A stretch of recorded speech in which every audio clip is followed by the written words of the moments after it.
All right, George Rose, all-female fight card this week. Something a little bit different. What are your thoughts on this one? Yeah, something different, definitely, but something very good. Very good for Australian sport.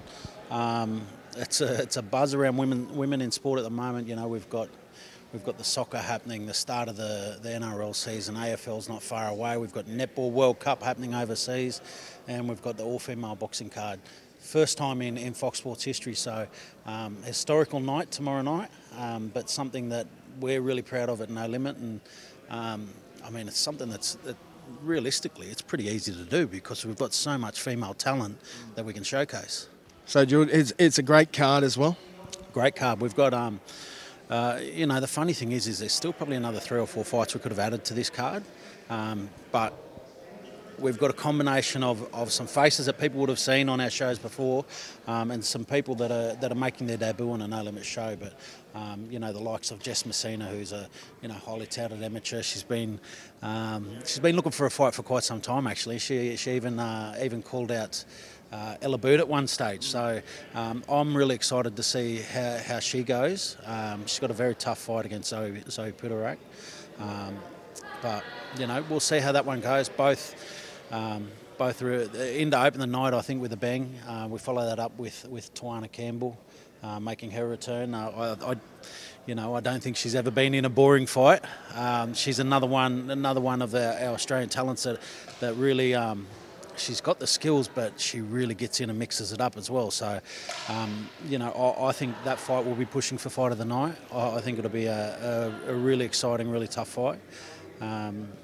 But yeah, I mean, the whole card, you know, we look at the top of the card, Ella Boot's been touted as a future world champion by a lot of people, and you know, I think to have her back from injury, you know, she'll be looking to fight regularly too, so she'll need a really good result here.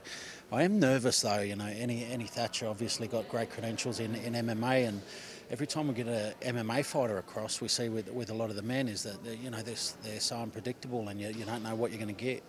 I talked yesterday about Isaac Hardman. He came across from MMA and became one of our big Australian boxing talents just because he was, you know, he came in as an underdog and started knocking people off left, right and centre, and really made a name for himself. And Annie Thatcher's got that opportunity tomorrow against Ella Boot.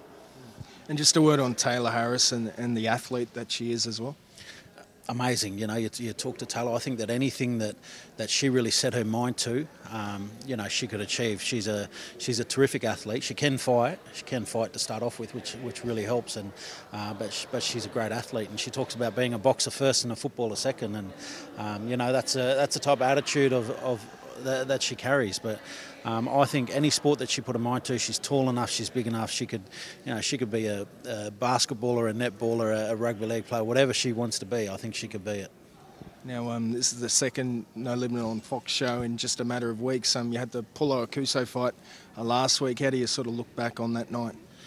It was a great night. It lived up to everything that we really wanted. You know, we wanted a 4 fights, all action, and I think that's what we got. I think everybody on the night really delivered to the standards that we wanted. You know, we wanted to be able to showcase Australian boxing to a mainstream audience, and we really got some great numbers tuning in, and you know, these guys get an opportunity to further their career and get more people on the boxing bandwagon here in Australia, because like I keep saying, we've got the talent. We just need the eyeballs on them to be able to get behind them. Bit of talk about Paulo maybe fighting an eliminator in his next fight on that Nikita Tszyu Liam Wilson card. Is that the plan? Well, I'd love for that one to happen. At the moment, we're seeing how he pulls up. He obviously went into that last fight quite sick, and so he's recovering at the moment. And you know, if we can lock in a good fight for him there, you know, if he recovers well, then we'll lock in a good fight for him there and keep that steam train rolling for Sweet Pea. And what about Nikita and Liam? When can we expect to see an opponent announced for that one? Well, I think we'll have an official announcement for him next week. So, you know, we'll really start pushing that card next week after we get through this one. You know, I think we get through this historic event this week and keep the focus on it, and then we can, you know, look at the next few fights and announce the opponents for Liam and Nikita, and really get the ball rolling for that fight, because I think it's going to be a really exciting one here too in Sydney. So looking forward to it. Thanks, George. Thank you very much.